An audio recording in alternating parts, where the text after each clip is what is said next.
Hi guys, welcome back to my channel. My name is Kiran Gupta and in this video I'm gonna share the hidden secret of your module and suggested answer of ICSI. मेरे comment section में most of the student ने ये comment किया है कि दी हमें module को refer करना चाहिए जो नोट्स हैं हमारे वो सफिशिएंट नहीं है। So let me just tell you कि आपको अपने नोट्स को तो करना ही है ऑब्वियसली, बिकॉज़ वो फाउंडेशन होता है हमारा। हमारे जो भी टीचर्स होते हैं, जो भी फैकल्टी हमें पढ़ाती है वो नोट्स से ही पढ़ाती है, बट मॉड्यूल की जो रिलेवेंस है वो एक अलग लेवल पे है। आपका एग्ज़ाम जब आता है तो वो मॉड्यूल में से ही कवर होता है, पूरा का पूरा मॉड्यूल में से ही आता है। एंड आपने कभी ये चीज़ को नोटिस नहीं किया कि जो आप जिन टीचर से, आप जिस फैकल्टी से आपने क्लासेस ली हैं, उस फैकल्टी ने जो वो नोट्स बनाए हैं वो कहाँ से बनाया होगा? ऑब्वियसली मॉड्यूल से ही बनाया होगा। एंड आप इस फैक्ट को डिनाई नहीं कर सकते कि जो ये जो लाइंस होती है ना कि जो रैंकर्स वगैरह के इंटरव्यू में बोली जाती है और जो टीचर्स पूछते हैं, मैं किसी को ऑफेंड नहीं कर रही यहाँ पे, जो रियलिटी है बस मैं वो बता रही हूँ। सो ये बेसिकली एक मार्केटिंग लाइंस होती हैं कि बच्चे बताओ कि हमने पूरा मॉड्यूल कवर किया है कि नहीं। एंड वो स्टूडेंट जो पर्टिकुलर रैंकर होता है या जो पर्टिकुलर जिसके मार्क्स बहुत अच्छे आते हैं, उसने बोला होता है कि येस मैंने तो मॉड्यूल नहीं किया था एंड मैंने सिर्फ नोट्स पढ़े थे। सो देखो, मैनी ऑफ टाइम्स ऐसा होता है कि वो एक्सेप्शनल केस होता है। मे बी उसके अलग अलग फैक्टर्स होंगे, उसने कोई अलग स्ट्रैटेजी यूज़ की होगी और भी कुछ एक्स्ट्रा किया होगा जिसकी वजह से उसकी रैंक आई है, नॉट कि उसने सिर्फ नोट्स किए हैं, ठीक है। एंड हम उनमें से नहीं है, बेसिकली हम रैंकर्स नहीं है, ठीक है। एंड 90% जो 80% 90% जो स्टूडेंट होते हैं वो नॉर्मल स्टूडेंट होते हैं। सो आपको एक अपना एक माइनस पॉइंट लेके नहीं चलना चाहिए, अदरवाइज़ आपका अटेम्प्ट भी लग सकता है। मेरा तो लग गया था अटेम्प्ट, मैंने मॉड्यूल छोड़ा था तो। एंड इस बार आप अब मेरे रिज़ल्ट को आप देख सकते हो। सो मैंने उसमें मॉड्यूल किया हुआ है, मैंने मॉड्यूल किया था, मैंने मॉड्यूल को बिल्कुल नहीं छोड़ा इस बार। सो आप उस चीज़ को देख सकते हैं। अब जो नेक्स्ट थिंग है वो मॉड्यूल के बारे में है, वो है जो मॉड्यूल के जो क्वेश्चंस होते हैं, specially for the MCQ papers, उनके जो मॉड्यूल के जो पीछे के क्वेश्चंस होते हैं वो कई बार रिपीट हो जाते हैं, ठीक है। आप थाउजेंड्स ऑफ एमसीक्यू के क्वेश्चन सॉल्व कर लो एंड और मॉड्यूल के क्वेश्चन सॉल्व कर लो, मे बी उसमें से कुछ रिपीट ना हो और मे बी मॉड्यूल में से कुछ रिपीट हो जाए, तो वो आप कॉन्फिडेंस जो है ना वो एग्ज़ाम में बूस्ट कर देता है, ठीक है।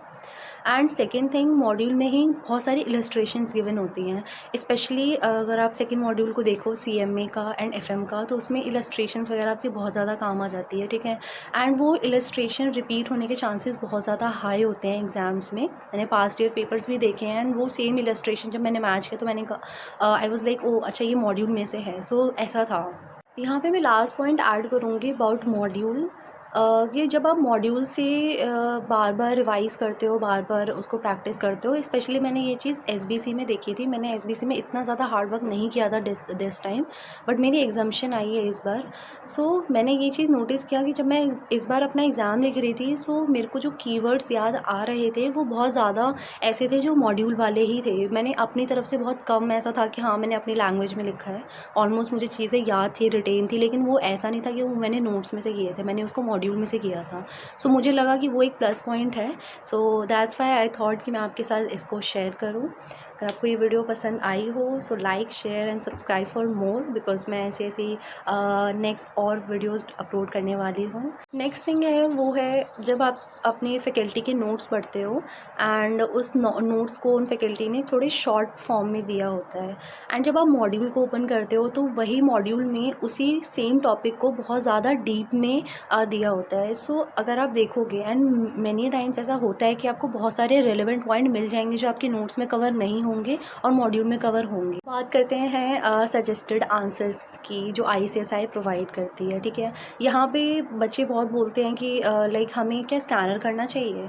सो आई विल सजेस्ट कि येस, अगर आपका फर्स्ट अटैम्प्ट है तो आप स्कैनर के लिए जाओ, बिकॉज सजेस्टेड आंसर समझ में नहीं आते हैं, बिकॉज जब तक हमारा सिलेबस कंप्लीट नहीं होता तब तक नहीं समझ में आते। बट यहाँ पे एक एक मतलब बेसिकली आपको एक कंडीशन फॉलो करनी होगी, बस वहाँ पे उसमें से आप क्वेश्चंस देखो, नोट आंसर।